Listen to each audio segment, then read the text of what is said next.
They are not here. They're gone. Nowadays, nothing really excites me. Only one of me and nobody fighting me. Phone ringing and I tell them it's ice. I got wifey on bling and she freeze. Photo. Welcome back to another video from Street Ride. This is your boy Rick. In today's video, I wanted to do a comparison of my B9 S5 and my new B9.5 S5. I kind of wanted to, or the facelift. I wanted to kind of give my take on what's it like owning both. I know a lot of people either own the B9 or own the B9.5, and some B9 owners, maybe when the 9.5 came out, were kind of questioning whether or not they would want to upgrade to it. Some didn't, but this is just my personal take on it. If you like this video and you would like to see more of a review of like anybody new or anybody coming to a B9.5, and you just want to just a straight up review if it's a good car to get or something like that, put something in the comment and maybe I'll do a video on that, you know, just owning the vehicle, what's it like, and then maybe with modifying it and things like that. But before we get started with today's video, please like this video, subscribe to this video, share it with somebody. I really want to boost the channel a little bit more. I want to put out more content and I want it to grow a little bit more. So I want to put forth my efforts. So I'm just asking for those who, you know, have been supporting to go ahead and just do those simple things for me. They're completely free, don't cost you anything but a little bit of a click. So maybe a little finger action there. But let's go ahead and get into this video. So first I want to start with the front of the vehicle. So this is already controversial for those who like the B9 versus the facelift or B9.5. So you lose the R8 inspired headlights where you have like the fangs here and you get the LED strip across its front here, a laser light inside, which in the US is white, overseas is blue. These are matrix headlights, but they're not fully activated in the States, but there are ways to get it to work on your car. Quite pricey for some, but we'll have to see if it ever gets cheaper. But with the matrix lights, different LEDs can shut off so as to not blind the people who are in front of you, period. By doing that, you can keep your headlights, your high beams on. It replaces your high beams assist, so your high beams just stay running and they turn off to prevent blinding other people. And supposedly Audi's working on ways for it to do more things like project movies on the wall, if that's something you wanted to get into. The front grille is bigger, and I do like the little quattro design here with these look like slits, but they are fake. It's my only thing. And then the body lines come down and meet up with the three here, which is supposed to be a send off to the old quattro Audi. To me, it does look more aggressive than the B9, but I really did like those daytime running lights on the B9, I'm sorry. Now for me, let's talk about what was different. Is I did not have any of the driver assist package, so I did not have that on mine. Even though it was considered a prestige model in the States, I had a Canadian version, so it's a little bit different. They package their cars differently than the States, so I didn't have that. So I do get to enjoy lane assist and assisted cruise control and street signs and all the other fun stuff that comes with it. I'm able to enjoy those things when I'm cruising and everything like that. So it's it grew on me. I'm okay now with not having those headlights that the B9 has. I actually do like the daytime running lights that run right here. I really do like them. So let's go ahead and take a look at the back. I guess I should have mentioned that I do have the black optic package, so where there should be a lot of silver, there's a lot of black. The taillights I do like better on the B9.5. Ignore my California tag. That's gonna get changed out soon. I just wish that they would have blacked out my Audi emblem with that package on the front and the rear. I know you can order black emblems, but I just kind of wish it would have came like that. Now I don't have the black optic wheels. I took them off. And I shouldn't say I don't have them. I do have them. They're in the garage. I just don't have them installed right now. And of course, these are not the rotors that come with any Audi. These are from 034 and they're just sexy. I just had to get them for this car as well. And then with the black optic package, of course, all the trim is black and my mirrors are black. Even though I had carbon fiber on my old one that was aftermarket, I think I still like this black, but I may go carbon fiber. I may wrap the vehicle. I'm just not sure yet. And that's gonna determine what I'm gonna do with these mirrors here. And I wish this would have came black too as well, but it doesn't. So when it comes to this rear rear splitter or whatever they want to call it.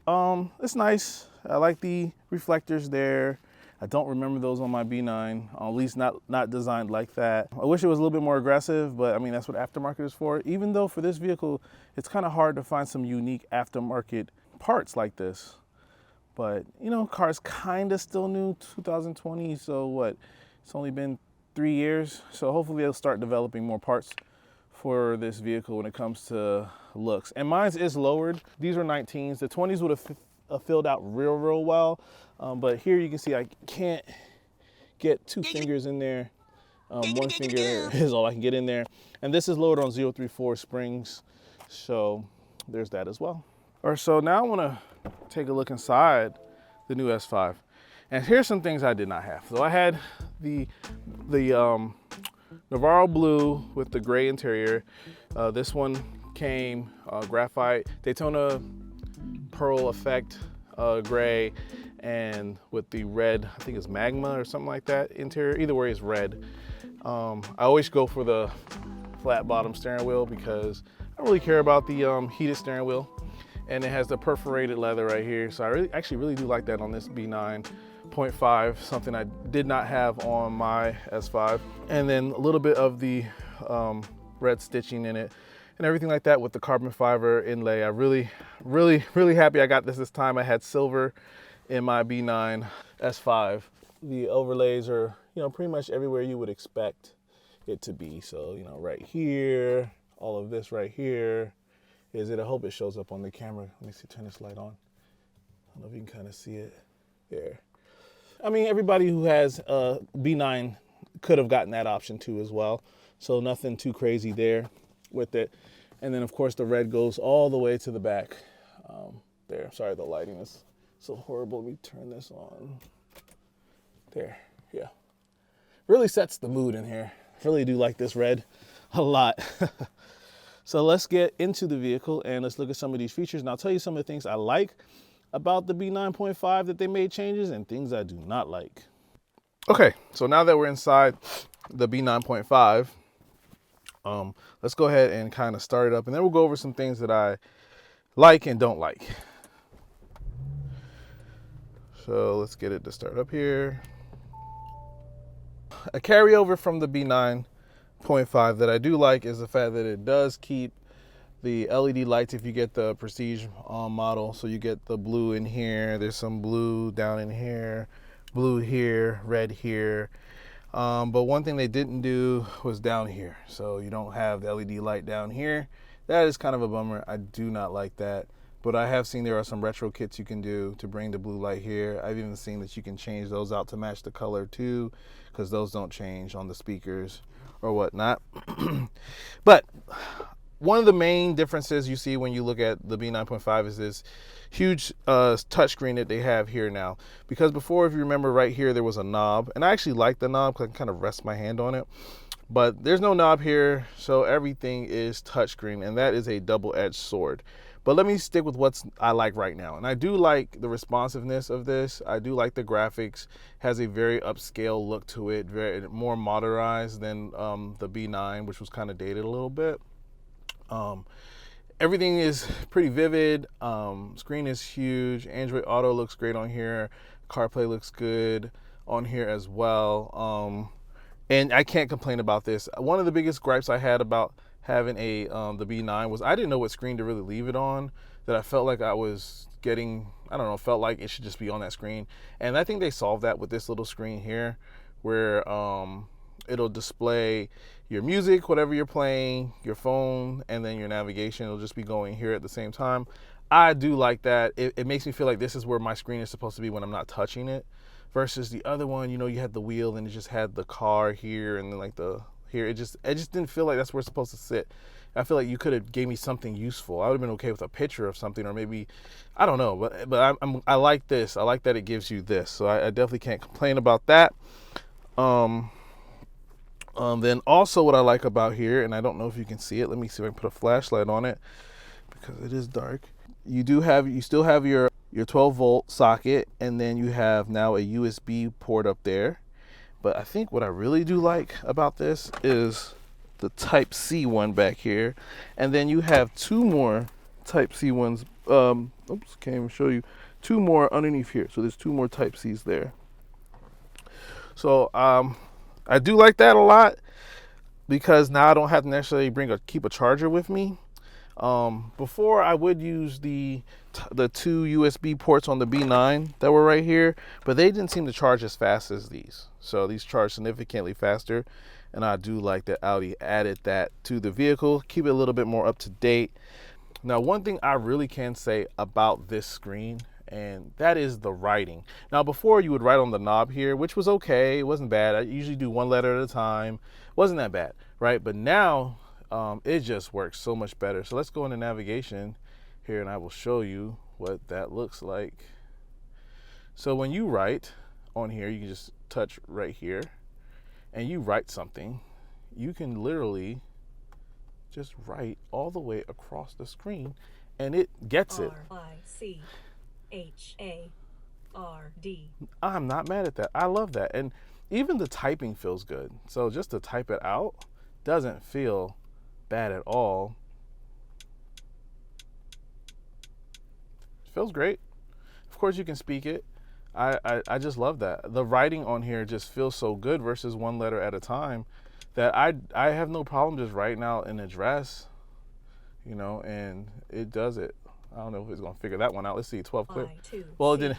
I missed the last letter, but it got all but the last letter. There. I guess I could have put a space in there, but you know, you just touch. Now, oops, now that's a little annoying. Let's see. Oh, you just hit that, delete, whatever. Okay. That is not, that is a, it's a plus for me when it comes to the writing on here. It just works and I love it. Now, I will say using the touchscreen while driving can feel a little cumbersome, but I usually just put my hand up here and kind of do what I got to do. And that way I don't feel, I'm not doing this as the car is driving. So that kind of helps me a little bit. That's a little way around it. I can see the complaints on the screen, using the touchscreen. I can understand the complaints on it. But so for how I've been driving this car for the last month, yes, I'm okay with it. It works for me. Now the virtual cockpit is a hit and miss on one particular thing. I think I like the B9's virtual cockpit with the circular tachometer better than this one. I just do. But with that said, this is a better virtual cockpit for me. There are little things that they did that feel so good to me. For instance, and when I say feel, there are certain things that they did. It really shows they put thought into it because it's so meticulous, but they did it. So I'm gonna show you what I mean. So if you switch the view to here, right, and you have your driver assist here, you got your speedometer here, and your tachometer over here. Once you go over to the Navi, it just moves it down. It makes it more sleek. And then I love this option, and I'll show you by going back to my fuel, where it's called reduce display. I just love that. Nothing here, nothing has to be there, and it works on any mode. And you just concentrate on what you're doing, what you're driving. Now, one thing I will say, let me go ahead and switch to the other view of this, and that should be under settings, display. This looks good. This looks good. I like the way this looks better than how it looks, this mode on the B9, the classic mode. Well, they call it sporty on here. So the sport mode, and then you have the S performance mode, which was the other one. This looks good. I like it. It looks great. I'm okay with this and everything like that. I like that a lot. This is a plus. So this was why I say it's a hit and miss, right? They did this one. This one looks very good. I wouldn't complain about this one at all.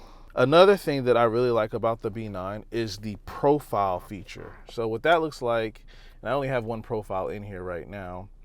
You go to users, and then you have your key user, which is me. But if you wanted to add a guest profile, if you wanted to add a profile, you could, from initial setup, you can add a user who drives your car. It changes everything from your radio presets to the temperature, the last known on the AC, to the seats, exactly how you want them, you had them or like them. And it just makes it so that if anybody changes anything in your car, you just press your profile, it changes everything back. I just love that. I thought it was gimmicky at first, but I could really see the use in it, and I love it. It just makes the car feel like, hey, I know who's in me, and pause. And I know how they like it, pause. So I really do like the user, the way that works. Can't complain there. Love that, love that. The navigation, one thing that I can say is when you're running Android Auto and you have your navigation on the B9, it would turn your navigation off and give you a compass. Now you have both. Now you can't use both at the same time, but you have both. You still have your navigation screen here and you can have your Android Auto over here. So that is a plus. I'm glad that they did that. I thought the compass looked horrible. I just didn't like that at all. So now let me go into what I don't like from switching to the B9.5. All right, this is my biggest complaint. All right, it's gonna seem so stupid, but it's my biggest complaint. The memory buttons are gone. The 8 buttons that go across here for your presets are gone, and I use those. I use those a lot. I mainly only use them for radio, but it was just so easy to be like, boom, this station, that station, this station. No matter what was going on, no matter if I was in Android Auto, it didn't matter. I could just press the button and those presets happen. They are not here. They're gone. Now they replaced it with favorites, right? And you go into favorites, and this is not even the favorites I'm talking about. So you go into, I think, radio, and hopefully it doesn't. All right, it does. Okay, so I listen, this is our sports radio station here. I listen to a lot of sports. So I assume you go here and then you go to favorites, and then here are the favorites here, right? And these would be my presets normally. But now I gotta come here and go to, so if I'm in Android Auto, I wanna switch to a radio station, I gotta come out of Android Auto, I gotta come here and pick my favorite. I don't like that. I don't like that at all. I hate it. I hate it. I've gotten used to it, but I hate it. Why, Audi? Why did you remove those buttons? I mean, you could have put them anywhere. I'd have been fine with it. But I know you can kind of scroll through your favorites if you leave that on the source, but man, it was so nice to just press a button and it popped up there. Like, that was nice, and that's gone. But, you know, whatever, I guess, you know. All right, the other thing I don't like is I don't like that my garage opener doesn't have a button. It has this tap thing. There's a button here, let me see if that works. Nope, it doesn't do anything. So this is how you gotta hit the screen, you can drag it. Now granted, you can drag it from any screen and you tap and it opens and closes the garage. Or you can come here and pick garage opener, and now I would just press this button. Now I have 2 garages, so it's a little inconvenient because I used to have both of them programmed, but it is what it is. So you gotta program this. But then you would say, but hey, Rick, what about Drive Select? That's what I use for Drive Select on my B9. Well, guess what? Audi didn't think you needed it. Audi thinks that you need to come down here and press these buttons. I know some people say, well, that's how I always did it. Okay, good for you. I'm happy for you, okay? That's not how I did it. I would have much rather just sacrificed and drug this down and hit the home button if you told me I could pick my dang Drive Select from here. But you can't. It's not an option. Oh, I just closed my garage. Let me see if I hold it. There you go. Yeah, do you see an option for it? I don't. Like, okay, whatever. So, all right, so now you gotta hit your button here and ta-da, touch what you want. Whatever, I guess it's not that big of a deal, but man, I really did like having that. It was almost like my fake RS button, or M button if you have a BMW. It's just kind of silly to me. Here's another thing. I don't know if a lot of people knew this, but on the B9, at least on the Prestige version, this is a real vent. It is a vent you can open up and let air into the vehicle. It was an option here. You would go right here and you would select vent open or whatever. It's gone. It's gone. And so this is not a real vent anymore. That is dumb. I hate it. I mean, it's not that huge of a deal, but I don't like it, okay? I like that this was a real vent. Useful. Why? I guess because so many people didn't know it was a real vent. I don't know. So that's gone. I don't like that. I already talked about the footwell not having an LED light. You have a white light down there if you can barely see it. There's a white light down there. Why, Audi? Like, I don't understand. Like, why was it? How, you saved how much money getting rid of that little light thing down there? I mean, okay. Like, okay. I know it can be fixed, but, oh. All right. So those are the things I don't like about the car. Things that I didn't have that this car has, you know, the wireless charging. That's nice. I like that, you know. See if I can put that in here.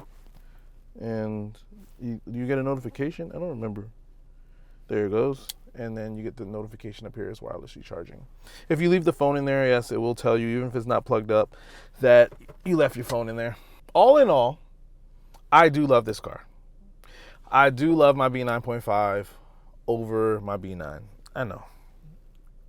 It just feels just a little bit more techie, and I like techie stuff. Don't hate me. I still like the B9. It's still a great deal when you buy them secondhand or third hand. Still an amazing car. It's just a little bit more techie in this one. And I think it really comes down to if you like the touchscreen or you miss your physical buttons, and those who like the exterior, the front grille or whatnot. Some people say this feels cheaper. I mean, I guess. Oh, funny story. So I use the park assist or park whatever it is. Don't call it park yourself, because that is not what it does. I almost wrecked my car thinking it parked itself. But it's park assist. So you basically just drag the brake and put it in reverse and drive when the car tells you to, and that's it. So basically the only thing it does is control the steering wheel, which is okay, I guess, if you don't feel confident in pulling into a parking spot, I guess. But it's a cool thing. I don't see myself using it that often, but it's pretty cool. If you like a more in-depth of what it's like to of the actual car, like go into specs and really get into the features of the vehicle, I can do that for those who are interested in that. Anyway, that's it for the video. If you made it to the end of this video, please subscribe, like this video, share it. Please help me grow this on this crazy YouTube algorithm. I don't have sponsors, so the only way I get the mullahs is when you guys, oh, got a text message, look at that, is when you guys view the video. Even the likes, I don't get anything for the likes, but the views. What the likes do is tell YouTube that a lot of people should see my video. So that's why the likes help. But the views is where they pay me my 10 cents a video. Almost, basically. So anyway, until next time, y'all take it easy. Peace.